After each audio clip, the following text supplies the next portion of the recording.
Coming up on This Week in Cars, we have hybrid trucks, military trucks, and national park trucks.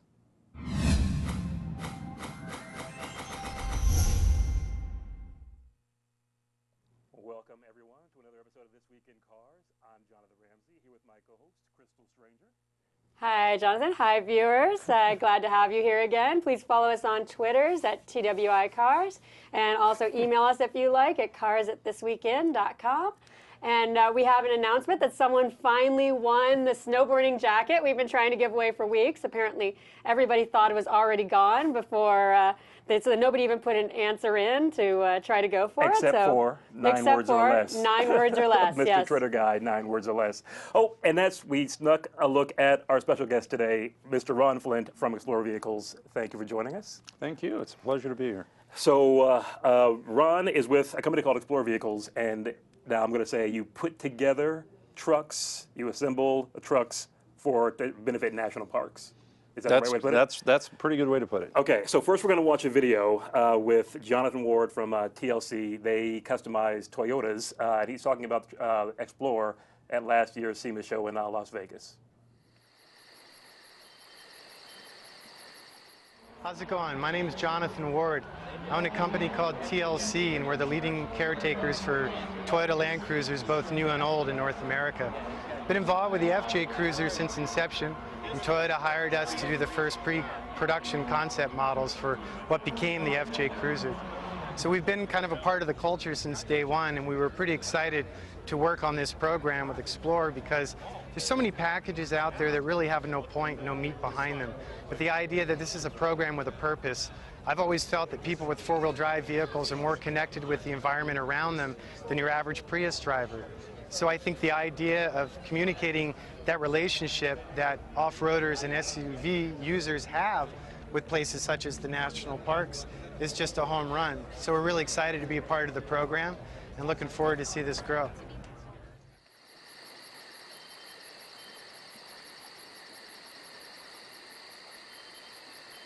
So that's TLC, and the truck behind him that's an actual vehicle from XPLORE. Right, that's the first vehicle we built, and we kicked off the program building one vehicle that will be actually call it our hero car, that will be used by magazines and will feature stories around it. Fact of it is, if you'd like to take it camping and go to a national park, we can hand the keys off to you this Friday. Okay. It's ready to go. The idea behind that truck, though, was to engage all of our partners that are in part of the program. Now, before we get to that, what is the program? Take us from the beginning. Well, this will start us off. This might be a good way to lead into the program. We have several business partners that we put together, that we approach to build this program. And the first vehicle, the idea is this vehicle we'll use, and then we'll auction it off, and the proceeds will go to the National Park Foundation. We'll do a couple of vehicles like that. We've already bought our Jeep Wrangler. We're building it now. So we'll have our Jeep four-door Wrangler that we're going to debut at Moab this year. But we're going to be doing that type of thing to call attention to the program, because everybody either wants to enter into a raffle or do an eBay auction thing and get a vehicle like that. For our sponsors and our suppliers, it's an opportunity to participate as well in a worthy cause, but also be part of a program that hopefully will be really robust and successful and resonate with people.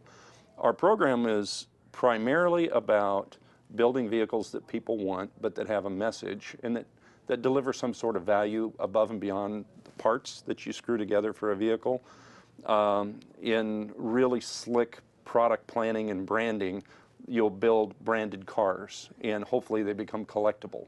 And people will pay ridiculous amounts of money to own these things and to point to them and say, this is my car. Or it becomes a part of their life, or their statement about what they're involved with. When we started this program, we were looking for something, when we found the national parks, something that people would identify with, but it's basically good. We're basically doing an awareness campaign. We're reminding people about the national parks. We're encouraging them to get out there and go there. And in today's world, it's got a unique mix of environmental responsibility, national pride, getting back to nature. There's all these healthy things about the national parks that are pretty much unassailable. I mean, it's a pretty cool package and program. And then, so all this is based around the trucks that people can buy at dealerships. And actually, let's see one of them, the Toyota that was in that video. We have a picture of it. Can we show that? Okay. Oh, there it is. That's the FJ Cruiser. Is that the same one? Yes. Okay. And then we have a picture Wait, of do the... we have the picture that was on the brochure here? This one was the cool. Jeep. That's, yeah, we have that as well. There you go. And then we have a picture of it in the dealership that should be coming up after this one, maybe not. There we go. So can we hold on that for a second? That's the Hero truck? Right. Okay. And that's the one we have built right now. And then you've got a Jeep Wrangler. And can you see the Wrangler as well? And that one's coming for Moab this year. Okay. And now the Hero truck that was in the dealership when before the show we were talking about it, and you were saying that this has been really popular when it's in the dealerships because you always see children playing on them, and it really builds a lot of interest for people in the vehicles and in the program. Yeah, well, the vehicle it generates a lot of attention out on the street. It's got a snorkel on it. It's got this big tent on the top, big wheels, tires, winch. And it's, of course, the tent isn't up when you're driving down the road. You said it's like a children's pop-up book. It pops up real easily. Yeah, the rooftop tent. All of this equipment, this is an important part of this. And all the equipment, even the chairs, comes with that truck. You can get the chairs if you want them. Okay. They're all ARB components. For those that aren't familiar with ARB, they're an Australian company that pretty much the world standard for expedition-grade quality vehicles for Toyotas and Jeeps in particular. And we'd done some work with them before on some charity vehicles, and I was familiar with their business plan. And what we did is we went to them, we went to Jonathan Ward at TLC. Those guys are incredibly cool. They build some of the most outrageous Land Cruisers and Icon. The other company that we partnered with is Ventures. They're a tier 1 logistics and supply company to OEMs, military and others. But they had the skill sets it would take to support a program like this on a national level at dealerships. So what we did is we put together a program for every Explorer vehicle we sell. There's a check that's written to the national parks. Also, each owner gets an owner's kit, and there's an annual pass that they get free that will get them into any national park or monument or any of the national lands as well. There's a magazine that we're doing called Great Outdoors Lifestyle Explorer that will feature national parks, places to go, things to do, but it's geared towards families. The whole idea here is to get people aware and promote the parks and get them out there. And so how does someone go buy an Explorer vehicle? Well, right now we just released it last week for sale. So we're just now going out to dealerships. You can go onto our website, which is Explore with an X, explorevehicles.com. And in the coming weeks, you'll see dealerships that are listed there, or you can click on I want to buy one, or you can register to get our newsletters, and you can follow what we're doing. We also have a Facebook page and a YouTube channel and other things to kind of give people the background for what we're trying to do. Now, you say you're gearing these at like the family, kind of the average user. How do all the improvements and changes you make to the vehicle affect its drivability, like for somebody who lives in a city or small town, wants to bring their kids to soccer practice too? Well, we have 3 different levels, actually 4 different levels of vehicle build. You know, the base level is more cosmetic. You can sign up, it has a leather interior and it's embroidered and badges and everything else. That's available for virtually any vehicle, you know, because a lot of the vehicles that go to national parks, for instance, are minivans, not just SUVs or trucks that are, you know, built up to the moon. The higher you go in the equipment levels, the more serious the truck. And what most people don't know is even at national parks, there's a lot of backcountry. There's a lot of approved roads. There's national parks that are still in private hands as well. But most people never see that. And so our approach is when you're going to go do something like that, you better have the right equipment. If you're going to go into the backcountry, you're going to go off-roading, you need to do it. We're not promoting... But I mean, there's a balance between something that's drivable on the street, obviously, something that'll be able to be rock climbing, full winches, everything like that for doing Rubicon. Right. Now, the FJ that we're talking about in the Jeeps, yeah, they ride stiffer, they're bigger tires, but they're also vehicles that people use every day. And if you look around in most communities, you'll see a lot of built-up vehicles. So it's more tuned to the person's sensibilities and their image. You know, the rub is a lot of people, they like the image and they want to be part of it. But very few really go out and do it. And we're trying to give them more inspiration and stories. We need to be really good storytellers. It's about, you know, go do this with your family. This is better than going to Disneyland. You can spend $700 going to SeaWorld before you buy any Cokes. And you can take your kids and you can be in giant redwoods in just 5 hours. You know, there's or the But desert. Shamu doesn't live in. No, among the that's giant, true. You know, bears that eat people. Dude, not that I love bears. Don't get me wrong, but That's why the tent's on the top. that's a good point. So for folks who just want the image, that's like a stage one. You know, they can go all the way from just your soccer practice, Explorer vehicle. But what kind of premium is there on, say, like a stage one vehicle? Is it a lot? Well, what we've done is we've packaged it so that when it's offered at the dealership, that it's consistent with what you'd see.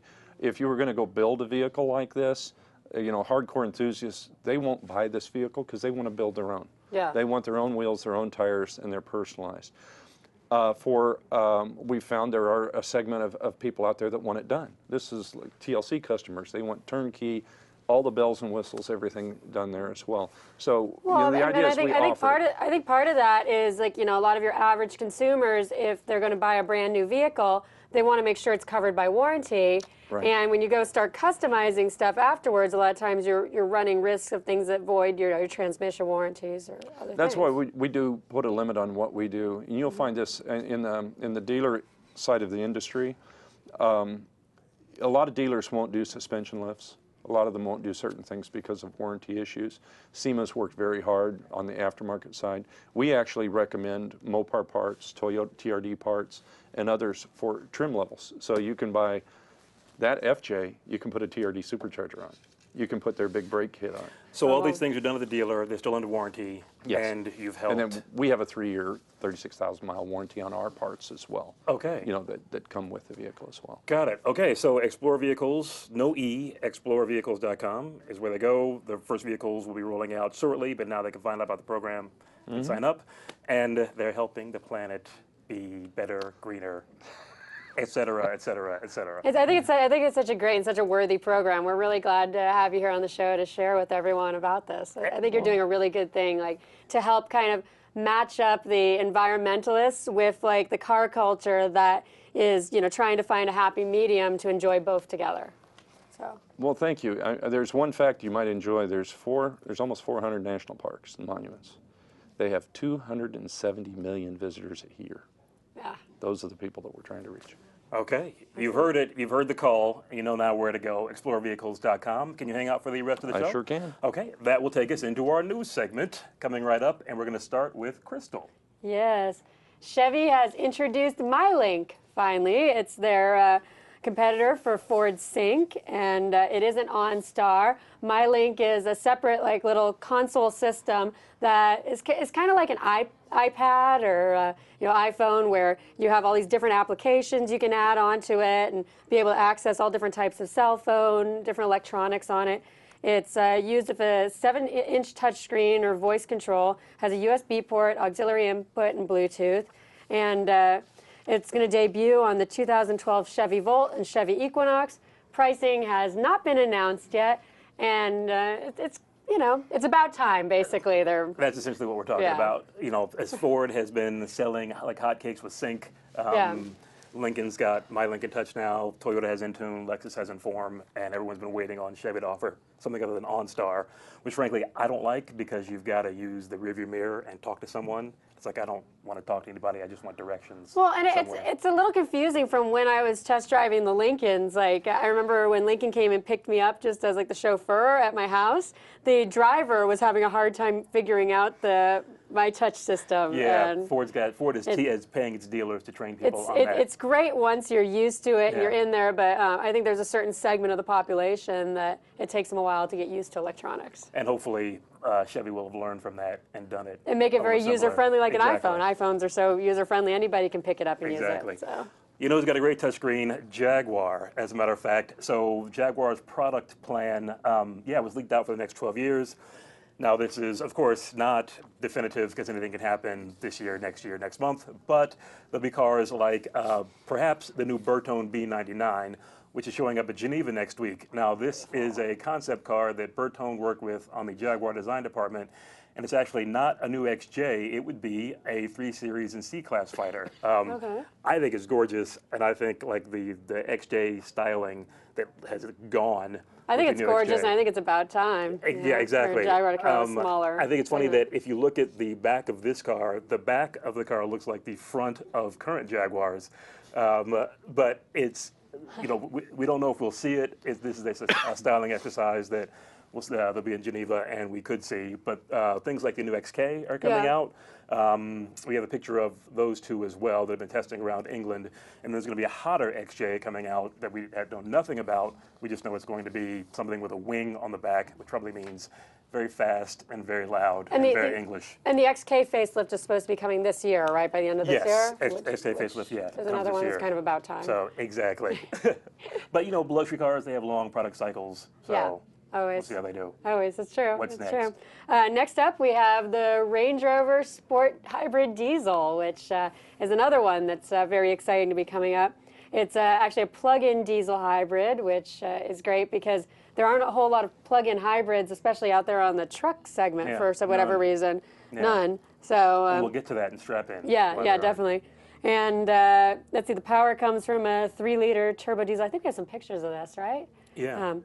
The power is coming from a 3-liter turbo diesel V6 with electric assist, and it only puts out 89 grams a kilometer of carbon dioxide emissions, which is better than the Nissan Micra in a lot of small cars. Yeah, which Here we go. We finally got a picture of it up here for you. I just think, I think it's great that I think SUVs will be, because they're so expensive, that's where you're going to get that kind of technology, because people will be used to paying $100,000 for that, and it's going to take that. But it'll be cool to see if they really make it, whether it comes out again. Well, I love the plug-in aspect because it makes so much sense for people who want to have an SUV and still live in a city and have, you know, the option of going out of town and longer range, because you have that first 20 miles, which in a lot of places is all you drive every day. That's plug-in hybrids, which is fabulous. It's the Volt of Range Rovers. It is. It is. It's amazing. I mean, it's so amazing to me that Range Rover, of all the companies, is the first one to come out with this. I would not have expected that. Yeah, you thought Porsche with maybe its Cayenne hybrid. Yeah. You think Porsche, or even like one of the GM or that they would to deal with. But, or Toyota or Honda, someone like that. You know, it's Range Rover is the last one I expected to come out of a plug-in diesel hybrid.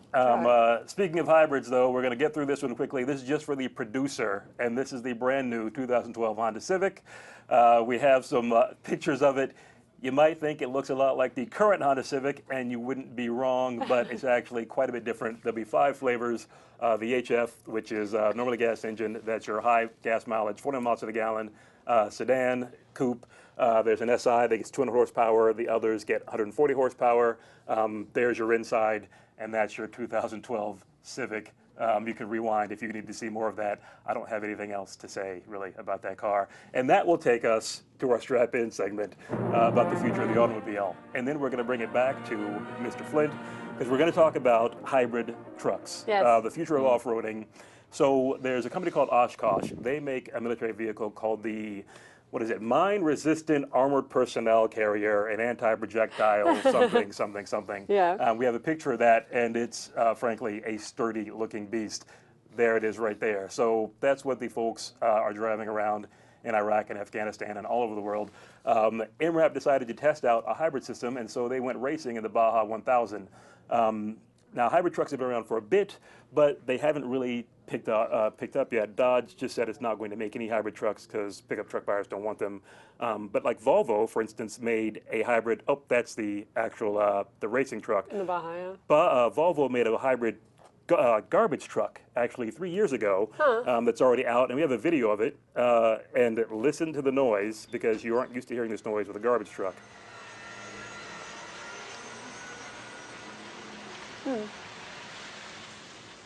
That's the sound.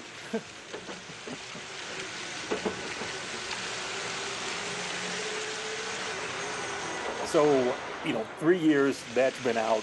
Heavy trucks have been into and worked with the government on hybrid programs and low-fuel programs. But for medium-duty trucks, because of the towing capacity needs and the hauling capacity needs, people who buy trucks, maybe there's a macho aspect of it as well, but they just don't dig them. So they like the noise, it's like it's something, I don't know, real and like substantial about, you know, you turn that motor on, could you be hear that as well. it. Yeah. I think there's something earthly about that with trucks. But if you want earthly, so we have a video of the Oshkosh truck that went racing, and that is definitely earthly. Can we check that out?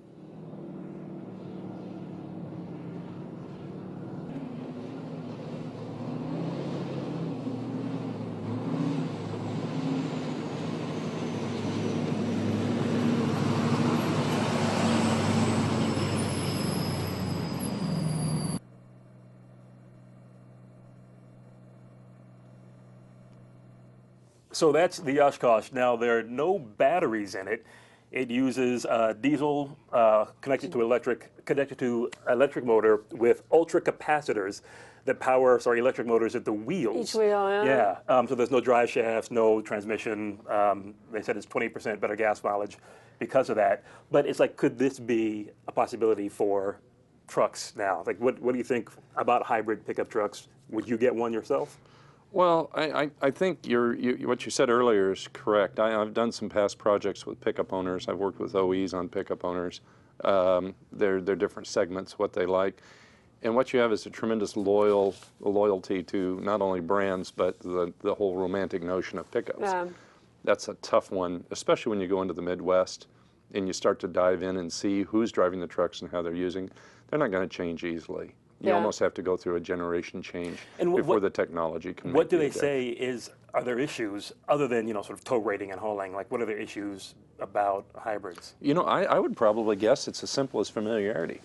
Yeah, I'd say it's one of those things that boils down to an emotional decision compared to a logical decision. It's not that there's logical faults in it. It's just that people don't trust it yet. They don't know it's going to be reliable. It's different than what they're used to. They don't know how to fix it. They buy reliability. They pickup truck owners. Part of one of the things I learned about their profile is they see themselves as first responders.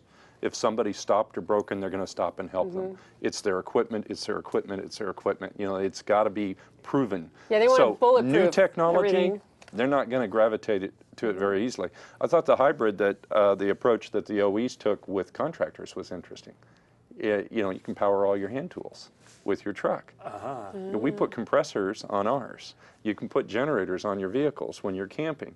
That's a unique aspect to a hybrid truck that you can do and make it appeal to the working segment. So you think even if they, one of the complaints about a hybrid truck is that you spend so much time in low gear, rock crawling, you don't get the regenerative braking because you're doing engine braking in low gear. Going through mud and water, like, oh, I don't want to, what's going to happen to the batteries. Even if they address those issues, you still think it would take? No. Yeah, it's going to take a while. I think it's all about, like what you said, about marketing. If you market it in such a way where people see the advantages, not the confusion it's going on. Because, a lot of people who own trucks have backgrounds where they worked on cars. So they want something that they can understand and go tinker with and fix and at least change like their fuel filters, air filters, things like that. When you start talking about something that's electronic, it's completely outside the range of what people understand right now. Well, and two, you have to win them over. And remember, pickup trucks aren't what they used to be. They're split into two segments. Pickup trucks are now passenger vehicles. The lighter trucks have gone away, interestingly enough. Yeah, we were talking about that recently. But people don't use them in the same way. There's the passenger aspect or the urban aspect of pickups and utility, and then there's your hardcore pickup guys. The hardcore pickup guys, they're going to take a long time. They hold on to old technology forever.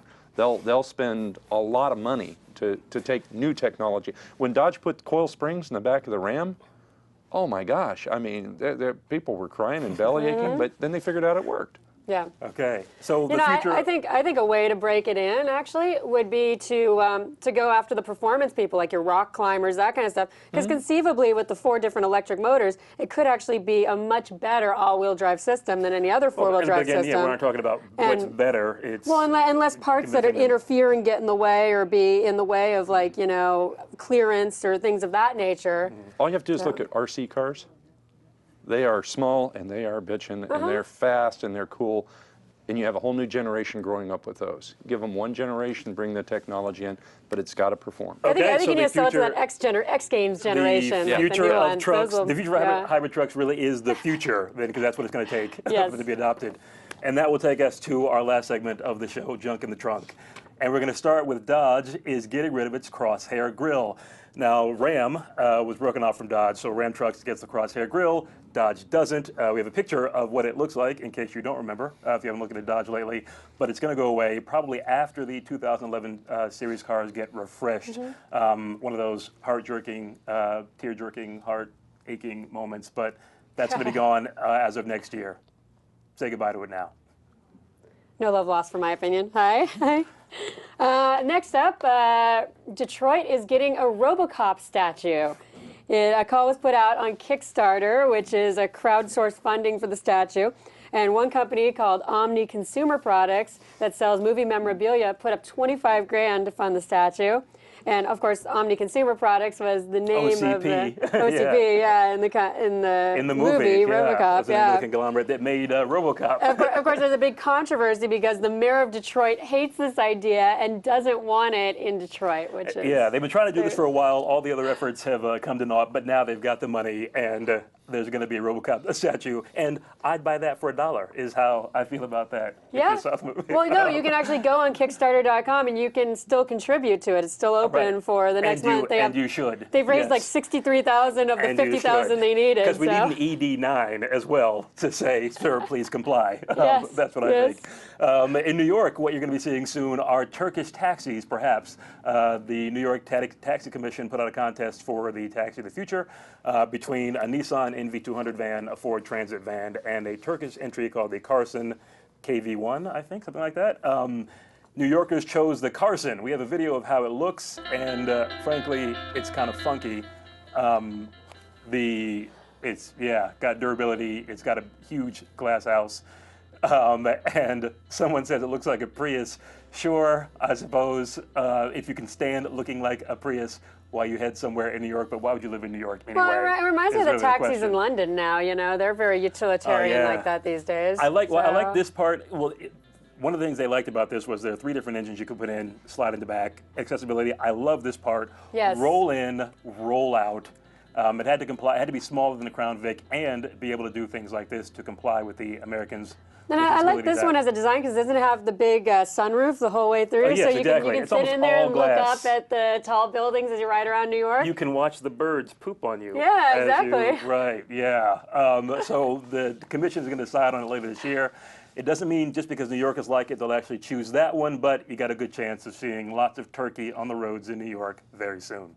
And next up, we have a film trailer for you called Black Lightning from a Russian director of this crazy Russian kid in a Volga. So let's play that.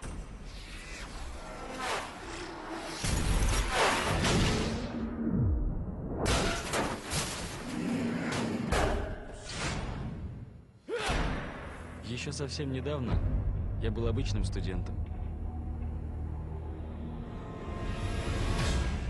И не хватало звезд с неба. Ее звали Настя.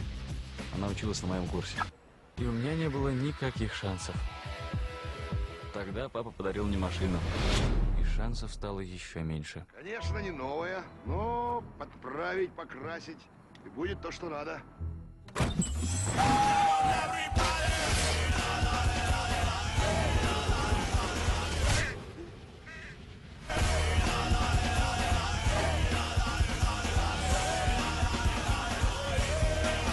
Как ты такой шустрый, а? Как шайтан.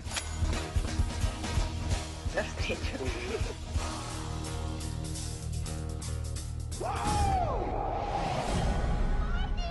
В Москве наблюдается небывалый рост уличной преступности. С чем это может быть связано? Предположения отказываются строить даже специалисты. Жизнь такая, мир нельзя изменить. А ты пробовал? Мне нужна эта машина. Найти ее, Боря. Мужчина! Этим теперь за папу будешь. Всем помогать.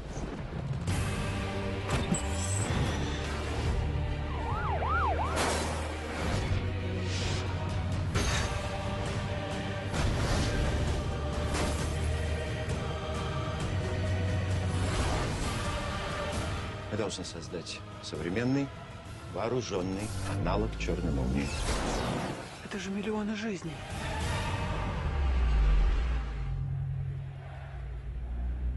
Сумасшедший.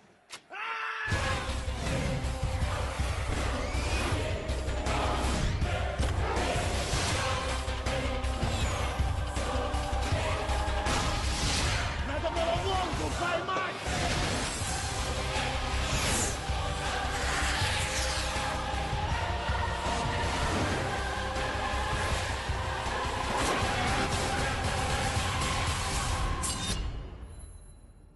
С Новым годом, детвора!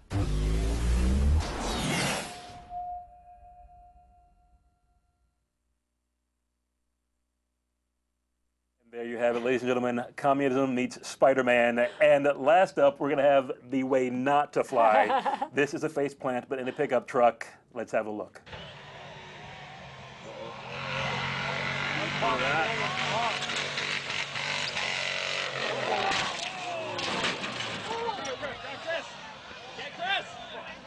Yes, he did live. Yes, he is well. And yes, he did have a helmet on. But don't try that at home. That's our show. We'd like to thank Storm On Demand. They provide our cloud computing for this show and all of this weekend's shows. We'd like to thank Mr. Ron Flint for coming down. ExploreVehicles.com. Check it out. Help the parks. Crystal, my host, thank you for being here. It's nice to be back. You know? And then check us out next week. And in between time, we're at TWI Cars on Twitter, and cars@thisweekend.com is our email. Yes. Speak to you soon.